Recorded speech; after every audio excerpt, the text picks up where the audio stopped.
The Claiming of Grimmauld Place by bixgirl1.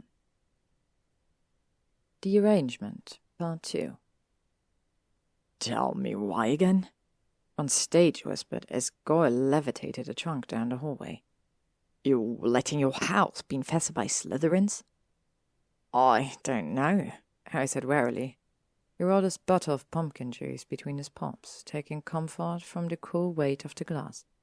Because I speak puzzle tongue? Ho! Ron's eyes widened upon Zabini's entrance. Zabini guided another floating trunk with his wand. It made ominous broken glass sounds with every sway in the air. It's such a but... Don't say it again, Harry ordered, taking a drink. They had been lounging in the sitting room for over an hour. So far, Malfoy and his friends had brought in 17 trunks. Harry had stopped feeling surprised after the first 5. He'd even stopped feeling appalled after a dozen. Now it was a kind of numb, lingering awareness that his house was being taken over, and he'd been the lunatic who'd agreed to it. Fine, I won't. Ron paused. But it is a bad idea, and you know it. Oh, look, 18, Harry said flatly. Parkinson and Malfoy came in behind this one. It was large, outfitted in heavy brass buckles and locks, with thick leather straps holding it closed. It emitted a strong scent of herbs and spices, not altogether unpleasant, actually. We so appreciate your help, Malfoy said snidely as they navigated down the hall towards the staircase. He was wearing a white button-down and grey slacks. His sleeves were rolled up to mid-forearm, and Harry kept catching little glimpses of the stark black lines of his mug. He didn't know what to think, that Malfoy bared it so easily. Yes, I think you and Weasley should rest for a bit. You've done a lot of work today. Harry didn't move from his seat. Not in the contract, he pointed out, raising his voice slightly. Malfoy huffed, and Parkinson shushed him, taking an uneasy glance in Harry's direction. Harry grinned at her, baring all of his teeth. He may have gotten past the wall crab, but he was having too much fun rattling her to stop. He wound his thighs and affected a relaxed posture, holding his pumpkin juice between his thumb and forefinger, letting it dangle near his knee, then wondrously summoned a book from a nearby shelf with his free hand. Her face whitened as she said something to Malfoy under her breath. He shook his head at her, reaching up to wipe some sweat off his brow with his rolled sleeve. Some dust streaked across it, and Harry took another drink of his juice. He's just being a prick, Malfoy said loudly. He told me he'd like to have you over. What? Ron demanded, just as Harry snickered. That's just Malfoy bending the truth to suit him, Harry said lowly as Malfoy and Parkinson made their way up the stairs. Like always. What do you want, to bet they'll reach 30? Trunks? Ron asked. Boy, can't have. Unless Malfoy packed up the whole of Malfoy Manor in them. Those trunks are usually built in with a massive extension charm. I bet most of them are empty and he's just doing it to get under your skin, actually. 5 galleons? Wine? Ron folded his arms and settled deeper into the sofa to watch their progress. Really, Harry wasn't even sure where Malfoy was putting them all. Though he'd picked the second largest bedroom on the second floor, just across from Harry's, there was still no way he'd be able to store the trunks in there and have any expectation of getting around his own room unless he planned on using his broom from doorway to bed to loo. Harry was almost afraid to go upstairs and find out. Zabini came down with Goyle a minute later. He hesitated in the archway of the sitting room. Got any more? He asked, jerking his chin at Harry's juice. Raising his eyebrows, Harry nodded. He called for Creature, who reappeared with the extra juice so fast it made Harry wonder again how elves could apparate without splinching themselves. Zabini nudged Goyle hard in the ribs, then ambled into the room, plucking up from the coffee table one of the 40 or so juice bottles Creature had decided were necessary. Goyle's hulking shape followed him slowly, and Zabini passed him a bottle. Took seats in the musty velvet armchairs across from the sofa, and all 4 of them stared at each other for a few moments. Nice place, Zabini said finally, face bland. Guy grunted what Harry thought was supposed to be an agreement. Thanks, Harry said. I love it. It's a shithole, Zabini added. I know. Malfoy's getting a fucking raw deal on this one. Harry agreed immediately, cheerful at the prospect. I basically just have to put up with him, which I did for years, and he's got to make this place habitable for me. Think it'll take him very long. Ron snorted, coming out of whatever associating with Slytherin's coma he'd gone into. Zabini cracked a smile, dark eyes cataloguing to the ugly antique sconces on the walls, the faded, peeling wallpaper, and the cobwebs that Harry was pretty sure had been spelled to stay up in the corner. But Goyle outright laughed, his wide, intimidating face going astonishingly merry before he caught himself, his laugh slightly softer and higher-pitched than Harry would have guessed. Fate thought for a single second that Goyle knew how to smile. Harry and Ron looked at each other wordlessly, then turned back to him. What? Harry asked. Well, that was kind of funny, Goyle said. Harry shrugged. It hadn't been that funny, but he supposed it was nice that Goyle knew what a joke was. Just, Goyle continued, as if Harry had asked for clarification. you know, the idea that you put up with him for years 'cause you didn't. Not that he minds so much anymore. At least now he gets to. Wreck? Zabini said. Right, sorry. Goyle mumbled, subsiding. At a loss, Harry opened his mouth to ask what that had meant. It wasn't as if Malfoy had put up with him either, but Malfoy and Parkinson chose that moment to come trudging down the stairs. They stopped, gaping from the archway. Then Malfoy sniffed, dragging his forearm over his forehead again, and came in, picking his own bottle of juice and popping it open. He stood there, long-throated, working silently as he drank it, then set down the empty bottle. What do you like, one, Pansy? No, thank you, she said faintly from the hallway. Harry looked at Malfoy. He was decidedly messy. Unexpectedly dirty, that streak of grime still on his forehead, his white blonde hair mossed and out of place. His shirt clung to his lanky body lightly, probably from sweat, and was harder than it should have been to stop staring, made worse by Ron's face when Harry accidentally glanced in his direction. He hurriedly turned to stare at Goyle, who, for the first time since Harry had met him, seemed the most neutral thing in the room. It's fine, Parkinson, Harry said, rolling his eyes at Malfoy's glare. Have some pumpkin juice. I don't like pumpkin juice, she called.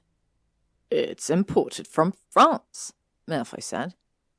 There was a long silence, and then Parkinson came stomping into the room, as well as she could, wearing 3-inch heels. Her shoulders came back, red mouth flat and tight as she grabbed the bottle Malfoy offered. He opened it and started drinking, shooting Harry defiant looks the whole time, and Harry tamped down a laugh. I don't know what you're expecting me to do, he said mildly. Kill her? Zabini, Goyle, Malfoy, and Ron all said at the same time. I am not, she said, nostrils flaring. I'm not afraid of him, of you, Potter. Painfully, Zabini added. She thinks you can do wondrous magic. I can, Harry said, biting back a grin. She thinks you're sneakier than you let on, Goyle put in. Oh, he is, Ron said. Harry threw him an appreciative glance. And she certainly thinks you wouldn't be punished if she were to vanish mysteriously, Malfoy said dryly, picking up another bottle. He sipped it more slowly, amused gaze travelling from Parkinson to Harry and back. That one's probably true, too, Harry said. You've been threatening me all day, Parkinson said. I haven't said a word to you, Harry objected, which was technically true, though it didn't really address what she'd said. Apparently she realized that because she gave him a suspicious glance before tipping her bottle up to her mouth again. You didn't need to, she said resentfully. If you're still angry about the whole... Trying to hand me over to you, Harry started, grinning again, but Malfoy cut him off. I literally didn't think he'd get under anyone's skin as badly as he did mine, he drawled, tapping Parkinson on the shoulder and giving her a censorious look. And Malfoy is going to be living here, Harry said, gazing at her with wide eyes. I wonder what I'll do to him. Don't think I haven't warned him of exactly that, she snapped. And if I could live together any longer, don't think I wouldn't make sure he didn't have to come here. Harry paused. What do you mean, if you could? More trunks, Malfoy said. He looked at his friends. Get off your lazy asses and let's just finish already. Gull nodded and stood, lumbering out without waiting for anyone. When I said I'd help, I didn't think I was actually volunteering for physical labor. The beanie grumbled, but stood up anyway too. He stretched, raising his arms above his head and twisting from side to side. Shirt rode up, and his low-slung jeans revealed a tempting strip of dark skin, and Harry took a moment to appreciate the V of his hip bones, covered in a fine layer of muscle. Then Ron nudged him, and Harry flushed guiltily. Took another sip of juice, hoping no one else had noticed his oogling, because the room had grown suspiciously quiet. He forced himself to look up. Everyone was looking at him with vastly different expressions. Parkinson had an unholy gleam in her green eyes, looked fascinated and way too delighted for Harry's comfort. Zabini was smirking and seemed rather smug. And Malfoy? Harry blinked. Malfoy looked furious. He set his half-empty bottle of juice down with a definite thunk. Right then, he said flatly. Back to work. His face twisted into a sneer. From his height advantage of standing, he stared down his nose at Harry. I don't suppose you lot might lend a hand now that you've gotten in some good practice being completely fucking unhelpful. Harry pretended to think about it.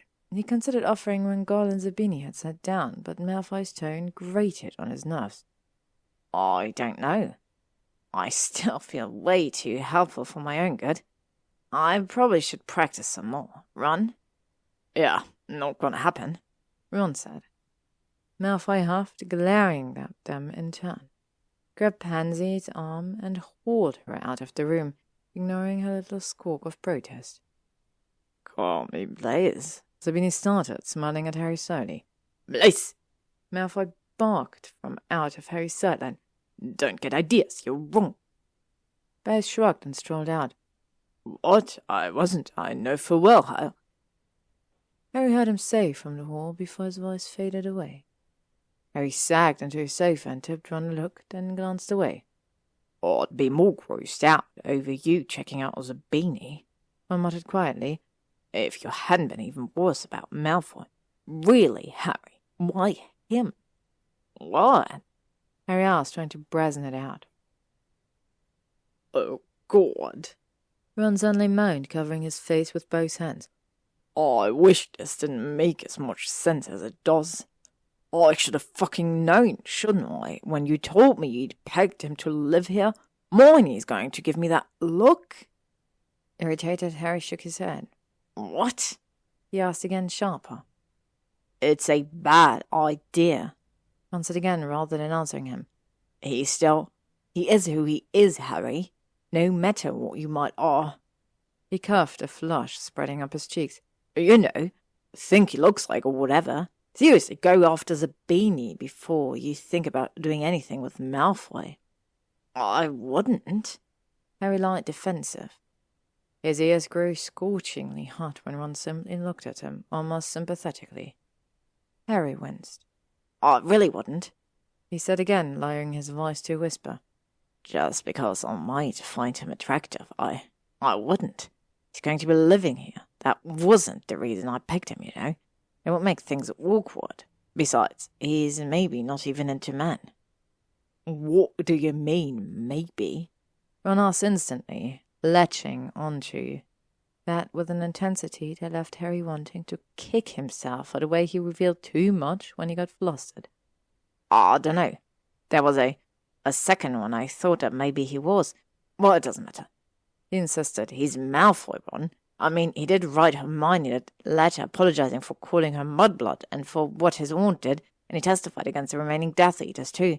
And I guess he talks to Luna some, so he can't be all that bad, bud. Stop it, Ron said miserably, burying his face in his hands. I swear to Merlin, Harry, if you end up talking about him as much as you did in 6th year, I'll hex your mouth shut. He pulled his hands away and glowered down at his niece for a moment and muttered, I can't believe you're defending him. What about that guy Charlie set you up with? I'm not defending Malfoy, Harry said, disconcerted to realize that he had been. I was just trying to make the next Avalon more bearable. He lifted his chin and met Ron's eyes. And Robert was nice, very nice, he added, grinning and waggling his eyebrows. Ron snorted. Well, he doesn't live here, you know that. He was only in England for a couple of weeks. Then go to Australia or wherever he lives. Ron sat with a sulky frown. If it means getting you away from... Nothing's going to happen. Harry assured him. So what if he was attracted to Malfoy? And so what if it turned out that against all odds Malfoy might be attracted back? He'd obviously disliked the idea of anything between them enough to close himself off when it had that oddly charged moment earlier in the week. And ever since then he seemed to be doing his level best to remind Harry what an utter wanker he could be. But Ron didn't look all that reassured, so Harry added, Really? I'm just hoping neither of us ends up in the hospital. Pace relaxing marginally, Ron sighed just as Goyle and Zabini, Blaise, Harry thought, admiring the width of his shoulders beneath his t-shirt, floated a trunk past him and up the staircase. He could hear Malfoy and Parkinson bickering in the background, and they came into view as well, passing the room with a small series of cases stacked tightly together. Does these count at 1? He wondered aloud. Or as 4? Ron opened his mouth to respond, but clicked it shut when Harry's flue flared to life. Hermione stepped out, looking concerned as she dusted herself off, heading immediately over to Ron's side. Are you not done protecting Harry from dark wizards yet? Oh, I told you. I was just coming over here because Harry got a new batch of that fancy pumpkin juice. Ron sat, leaning into her when she sat down beside him. He felt embarrassed, and Harry felt a rush of fondness towards him because, of course, protecting him was what Ron had meant to do when he'd suddenly mentioned listening to a repeat Cannons game on the wireless today, which they hadn't even turned on for a moment. Right, Hermione said, tossing a half-grin Harry's way. He returned it and leaned forward, snagging a bottle for her too. Want some fancy pumpkin juice? Harry asked, and she laughed. Ron flushed darker. Well, it sounds paranoid now, he muttered under his breath just as Blaise and Goyle came back downstairs, followed closely by Parkinson and Malfoy, who were breathing heavily. Merlin, Hermione said. Why have the pair of you taking a break when they're still moving in? Ron and Harry exchanged glances. We are. Ron started just as Harry said, Well, you know.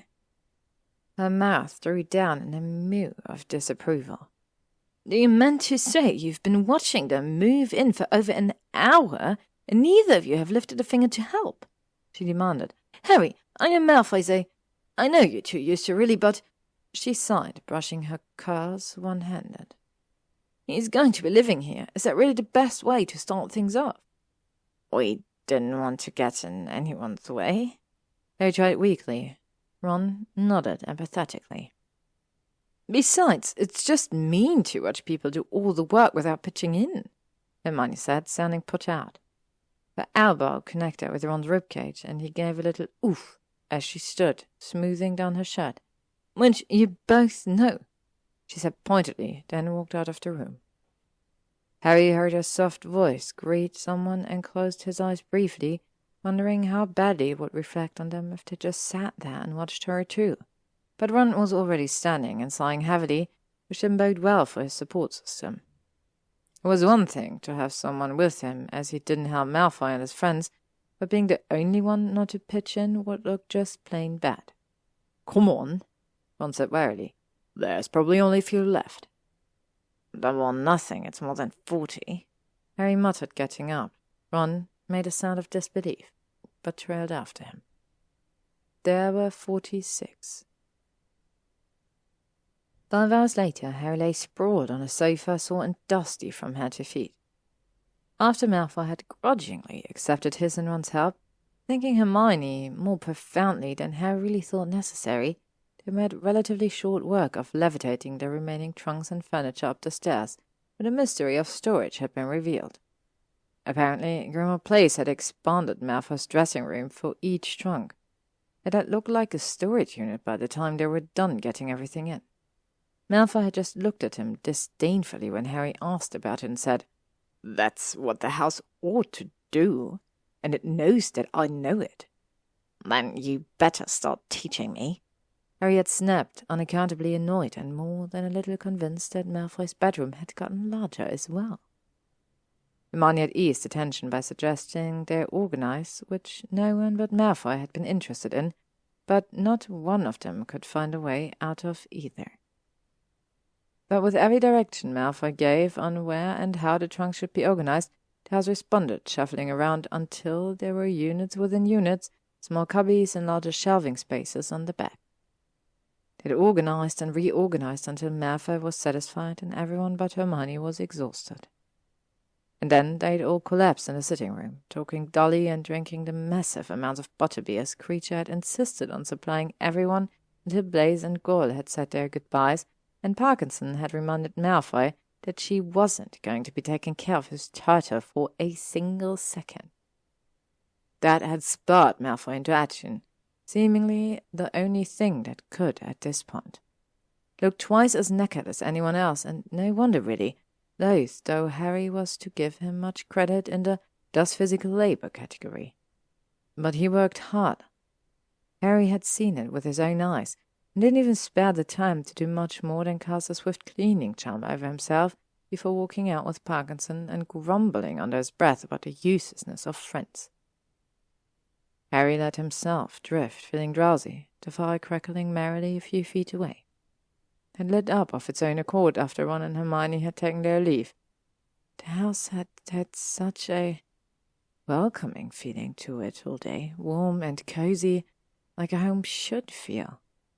And he considered falling asleep on the sofa, which suddenly felt massively more comfortable, the worn cushions softer, the cracked leather supple. The sound of the front door opening caught his attention, and Harry blinked, wondering if he'd actually managed to doze for a few minutes. He nudged his glasses up higher from where they'd slid to the bridge of his nose and waited, but Malfoy didn't come marching through immediately. Instead, the sound of creaking occurred, quietly at first and then louder. The light from the street lamp outside suddenly got brighter, widened. With disbelief, Harry realized that the house was expanding the door to strange proportions to let Malfoy in.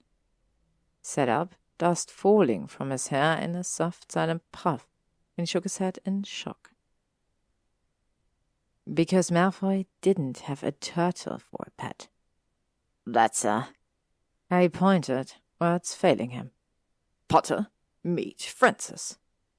Malfoy sat calmly, levitating the giant fucking tortoise in front of him. The thing was unrealistically huge. It had to be at least a meter long, its dusty green-brown shell bulbous and overwhelming over its scaly legs and protruding head. It blinked docilely as Malfoy floated him into the sitting room and then carefully set him down in the middle of the rug. "My tortoise." Harry scrambled to standing. What did you—" "That's not a turtle." "I never said turtle, Potter." Malfoy said. He reached into a pocket of his trousers and pulled out what looked to be a handful of small blossoms, then held his hand under the tortoise's mouth. It paused, then slowly reached its neck out, opening its mouth and taking the flowers from Malfoy, jaw working. Malfoy stroked its hair with the tips of his fingers, an exasperatingly fond expression writ across his face.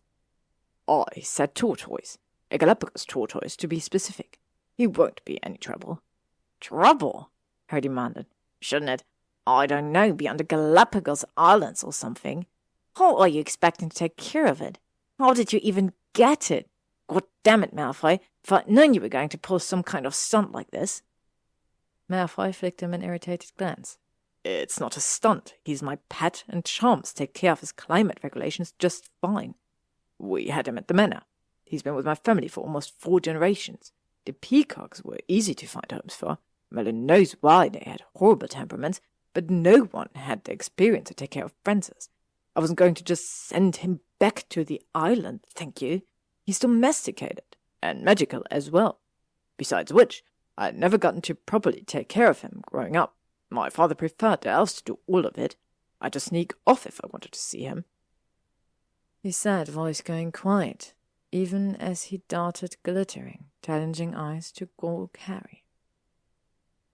And I'd always wanted to, so now he's my pet, he finished, giving its head another stroke with 2 fingers. Harry ran a hand through his hair, releasing a small cloud of dust. He couldn't pretend to be comfortable with that glimpse into Malfoy family dynamics, but having had it, he couldn't find a proper way to say, "No, of course we're not keeping a completely unsuitable pet here." Instead he said, "How is it magical?" "Tortoise magic is very mysterious," Malfoy said cryptically. "Which means what?" Harry asked, staring down at the placid beast, which had stopped chewing and was beginning to investigate the rest of the room. Albeit at an incredibly gradual pace, thick stubby legs barely pushing against the floor. "It's not dangerous." "Of course not." Malfoy sounded offended, and Harry looked up at him. His lip was curled in the beginning of a sneer. "Then what?" "It's none of your business," Malfoy said vaguely, lifting his chin. He looked at the tortoise affectionately. Harry narrowed his eyes. "He doesn't do anything, does he?" Malfoy's cheeks reddened. "Of course he does. As I said, he's Have you ever seen him do anything magical? Take post, for instance, build wards, fly?" Harry asked. Your trousers." "My trousers are all tailored," Malfoy snapped. "And he's still not quite 100. Plenty of time for him to reveal what his magical abilities are, if he chooses to. Tortoises are very private. Not that it matters. He's stipulated in the lease contract. He's mine. He'll stay here." "Malfoy?" Malfoy looked at him, and Harry huffed out a sigh. "Oh, I thought he'd stay with you in a tank or some such thing in your room." "Don't you be ridiculous, Potter. He barely fit in through the front door. I'm not like to get him up the stairs without major architectural restructuring on the part of the house, am I?" Malfoy scoffed, sounding as though Harry was the one being unreasonable. "And this is why he can have access to the garden. The French doors are wide enough to accommodate him, and as I said, he's very well behaved, so—" Harry pressed his fingers to his eyelids behind his glasses. When he pulled them away, the tortoise was still there, and still taking far more space in the sitting room than a tortoise should. He'd stopped roaming, though, and looked up from the vantage point of Harry's shins to Harry's face, black eyes reflecting the light of the fire. "Fine," Harry said, mostly because he had no other recourse, and this was likely an exhaustion-induced dream. "He'll stay here, but he's not magical." "Of course he'll stay here," Malfoy said. His shoulders came down a little, and only then did Harry realize how stiff they'd been, how much tension Malfoy had been holding himself with. "And he is so." Flicking another irritated glance in Malfoy's direction, Harry slowly lowered into a crouch and met the beady bright gaze with his own. "Hi," he said softly. He was actually kind of neat. Harry wondered what his skin felt like. "Can I touch him?" he asked, not looking up. Without waiting for permission, he stroked the dry, scaly skin on the top of his head. Harry. Nice to meet you, Frank." "It's Francis," Malfoy snapped. Suddenly, an elegantly long-fingered hand was under Harry's nose, with a palmful of bright red blossom. "Give them these. He likes them." "What are they?" Harry asked dubiously. He took the flowers, aware of the way the tips of his fingers ranked over Malfoy's palm. He reached them out and put them under Frank's mouth, who finally broke his gaze and leaned down to eat. "Flowers? What do they look like?" Malfoy asked. Harry snorted. "Fine." He looked up, not even startled to see Malfoy's face was soft, grey eyes warm and frank as he chewed. When, just a few years ago, Harry would have never believed that Malfoy could look at anything that way, let alone a strange, rare muggle beast. He's nice. Malfoy sighed and folded his arms. That's what I've been telling you, Potter. No, I'm fairly certain you left that part out. Harry stood, after giving Frank's head another couple of gentle strokes. You said he was well-behaved and magical and wouldn't be any trouble, and I'm only convinced of the well-behaved part so far, but he is nice, Malfoy. Well, yes. Looking as though he wasn't sure what to do with his hands or body, Malfoy stood oddly still, arms dangling awkwardly at his sides.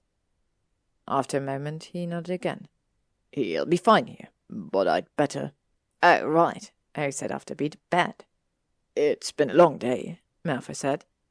Yeah, I guess we could put off house lessons until tomorrow, Harry admitted. The drowsiness that had vanished upon Frank's arrival hit in again full force.